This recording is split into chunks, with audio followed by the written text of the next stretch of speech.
You're leaving. Yes. When are you coming back? You want me to come back? Of course I do. I like being with you. It's nice.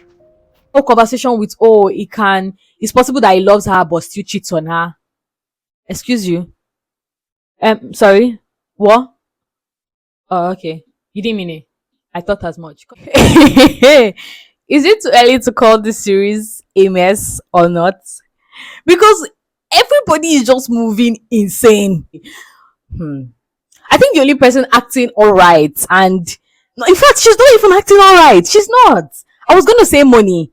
I was gonna say Money is the only one acting alright for now. But honestly speaking, she's not acting alright. She's not acting fine. She's acting insane. If you've seen episode 4 and 5 of The Wives, currently streaming on Elevation, TV, then you know what I'm talking about. Hey, Lord have mercy. Okay, start with Dima. Is that woman alright, or is there something that I don't know because I am not married and I have not been in a situation where my husband hits me? That's why I don't really understand our reaction to all of these things that's going on right now. Because why is babe running around? Running around. And it's really annoying. At the point, doesn't she have a family? Like, doesn't she have family members? And which is one thing I always say, like, I think a lot of people, I don't know, but I really appreciate families that don't make their children, especially daughters, feel like they can't come back home. Because you can see that that's what's happening with Dima. She has never mentioned her family. And I think when Matthew mentioned, she's like, oh, they don't want her back, or they're going to take her back to Harrison's place. But yeah, this is not even the line I wanted to talk with regards to Dima, because I'm not even here to defend her. But I'm just trying to look at things from different perspectives, because our reaction or our behavior is insane right now. Let's start from the part where, she and Matthew spent the night and Matthew was leaving, and was that the point where he got a call that his wife was pregnant or the wife was in the hospital? I can't even remember. But like, he was leaving, getting dressed for work, and she's like, oh, you're leaving? When are you going to come back? And I'm like, sorry, excuse you. Are you guys lovers now? Was there something I missed? I thought this was like a one-time mistake, two-time mistake, and you're supposed to go and think about your life and what you've just done. What do you mean by, are you leaving? When are you coming back? She's so, when the people say somebody is comfortable in sin and in dirt, that's the vibe she's giving me. What is going on with this woman?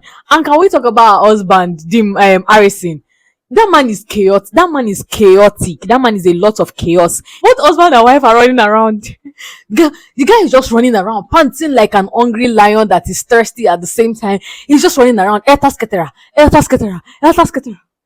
Eta sketera.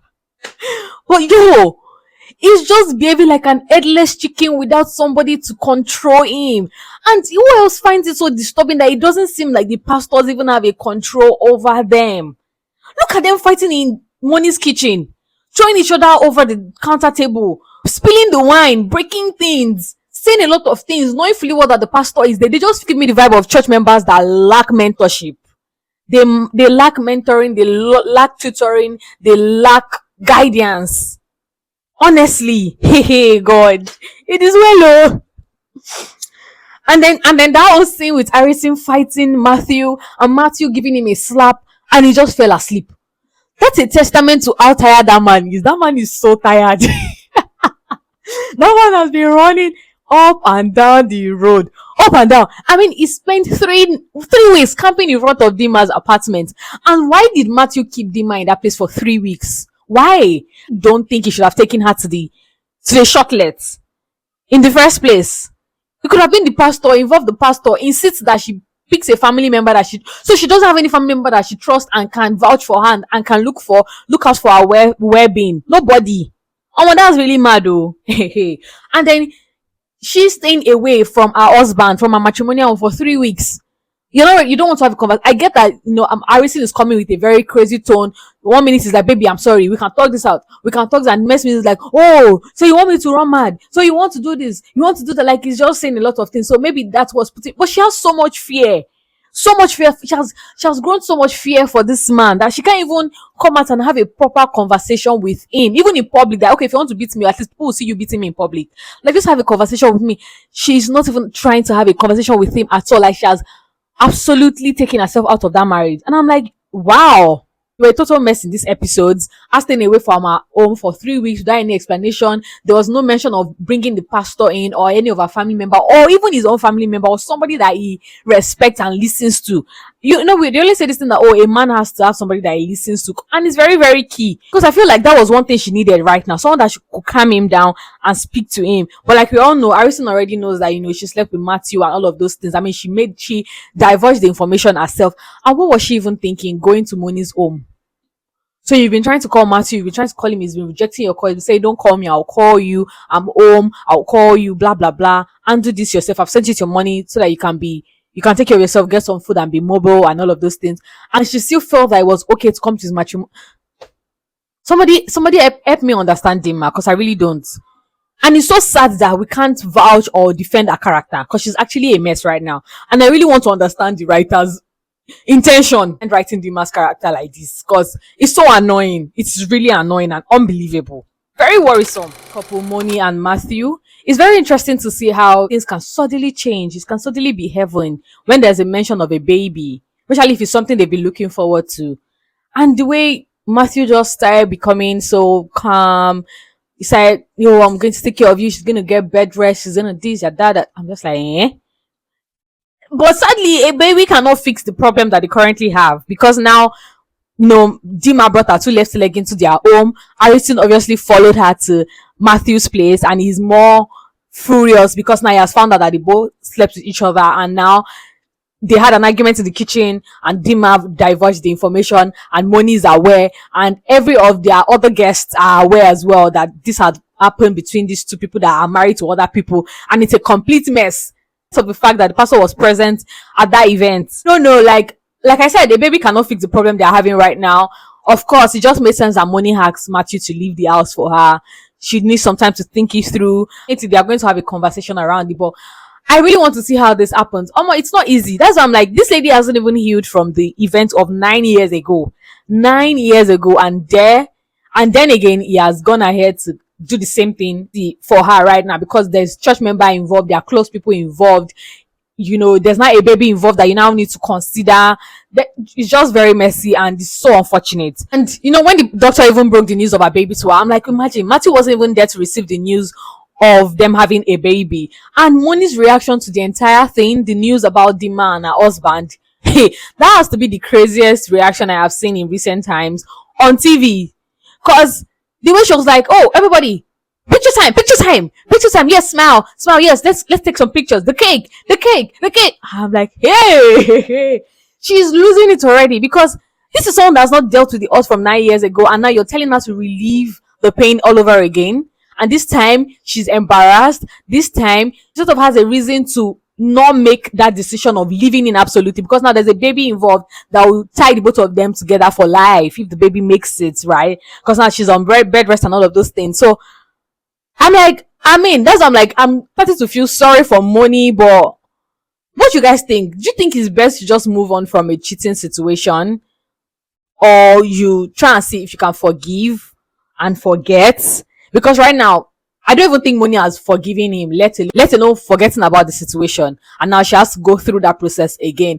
But like, I can't even predict what's going to happen between the both of them. We saw that the pastor called Moni to have a conversation with her, and the husband was present at the pastor's place. That's one thing they should have done at the very beginning. But I think it's because a lot of people try to put all this charade of having a perfect home, a perfect marriage. We all understand that, okay, don't bring the third party in. You can settle things amicably. But like, I don't know. I'm not a marriage expert. I've never been married, so I wouldn't know. So if you know, I feel like these things could have been dealt with in the past. Like, they could have talked about this thing. They could have dealt with it in therapy or something. I don't feel like they've actually spoken to each other about what that situation did to their marriage, emotionally, mentally. I don't think they spoke about it at length. So there's resentment, there's fear, there's doubt, there's distrust. There's just a lot of things going on in that marriage. Now, to people that should probably not even think about getting married, so they don't end up in the mess that Moni and Matthew are in right now, Caleb and Eniton. Honestly, I feel like Eniton is doing too much at this point. One, why was she blaming herself for being absent when Moni had that whole hospital situation? Why was she blaming herself?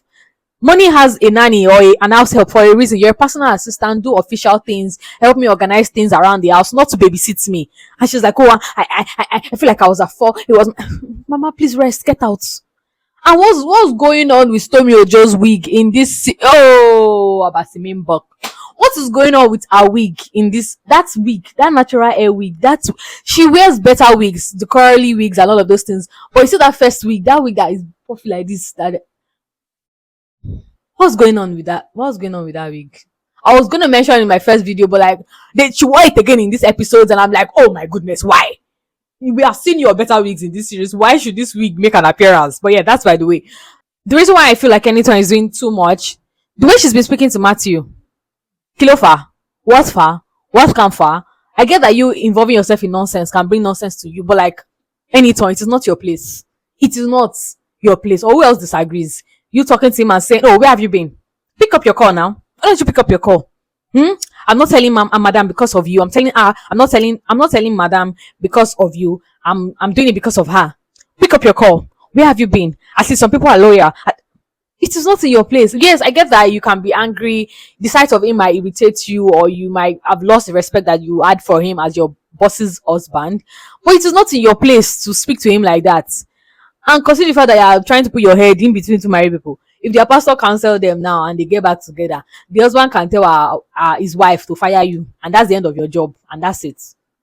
So I was just like, she was doing too much. The way she spoke to him, the tone. Of course, he couldn't really react as much because he was aware that it was at fault and he had messed up, and that's what sin does to you. It keeps you in a cage, handcuffs you and keep your voice down. Because on a normal day, Anytone cannot try that nonsense with Matthew, speaking to him anyhow. Why? What did she drink? What did she drink? What did she take? And also, I know I talked about this in like my previous video, that I really don't understand how the work of a personal assistant works. But at this point, I feel like they have a very abnormal setting. Because why is your personal assistant the one setting up the guest room? Not like she's going to book a guest room for them outside. Like there is a room inside your house, she's the one setting it up, and you have an in-house nanny. Why? Anytone is one cleaning up after your guests. Anytone is one making sure that drinks are picked up. Okay, yeah, that sounds like a personal assistant job, but there's just some things that I don't think it should be in the JD of a personal assistant. Anytone is doing it, and when she doesn't do it, she feels like she has failed her boss entirely. So Caleb leave her this episode, like he left when she makes sure to go and pick up, their stranded guests. And I'm like, even though I don't entirely like Caleb, he can be controlling and all of those things, I feel like he was on his own right to leave. How do you rush you went there, I think you went there very early or the night before or something of that sort. You were there all through, you planned their engagement, maybe the anniversary or whatever, like it has ended in shambles. Everybody go home, let everybody lick their wound. You still stay there and you say you want to go and pick a guest that is stranded at night, and you're saying he should wait for you. Caleb was on his own right to actually get out of that place, because it was becoming somehow like I can't even envision her getting married to him. Like, is this how she's going to continue? It was just very somehow, and I'm just like, at this point she's doing too much and putting too much of herself into that whole work thing. Like, it doesn't make sense to me. I'm speaking about the both of them not being a good combination. I'm talking about Caleb and Anytone. That whole conversation with, it's possible that he loves her but still cheats on her. Excuse you. Sorry, what? Oh, okay. You didn't mean it. I thought as much. Because just like she rightfully asked, excuse you? What do you mean?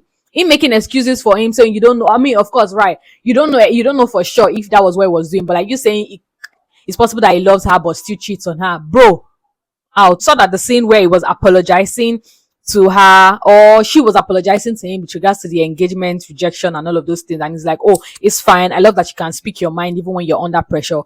I'm just like, there's a lot of red flagging between these two. What do you mean by she speaks her mind under pressure? So you understand that you engaging her or you trying to engage her is actually pressure. And you think it's healthy enough to engage somebody under pressure?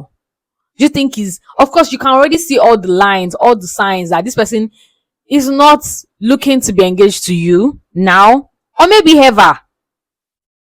But you're comfortable staying in it. Like, you're comfortable being there and you're saying, I love that you can speak your mind under pressure, blah, blah. So you understand that you're putting pressure on. And like, why should you put pressure on anybody to be with you? It should be a convenient, it should be a joy, it should be an exciting decision to make. But yeah, I think we've been able to dissect everything that happened in episode 4 and 5 of The Wives, currently showing on Elevation TV. Have you seen the episodes? If you haven't seen it, why are you one of those people that wait for the season to be over then you binge watch it, which is all right. But if you're watching as the episode comes out, let me know what your thoughts are in the comment section. How do we diagnose this Dima's madness? Because it's actually a mess right now. And Matthew, I get that. I actually see them coming together and trying to work, because Moni actually loves Matthew. I'm not sure if Matthew loves Moni. Moni loves Matthew, but she just doesn't trust him. Considering the fact that there's a baby involved right now, she has more thinking to do that she would have done if there was no baby involved. And this Okeleb and Anything situation, may it crash. But yeah, let me know what your thoughts are in the comment section. Please like this video if you get to like the video. In case you just see my face, I am Ronke Suyi. I review movies, talk about TV shows and web series. Yeah, so subscribe to the channel if you're yet to subscribe, and like this video, leave a comment. I love seeing my next video. But until then, make sure to remain happy, because you're always yourself. Bye guys.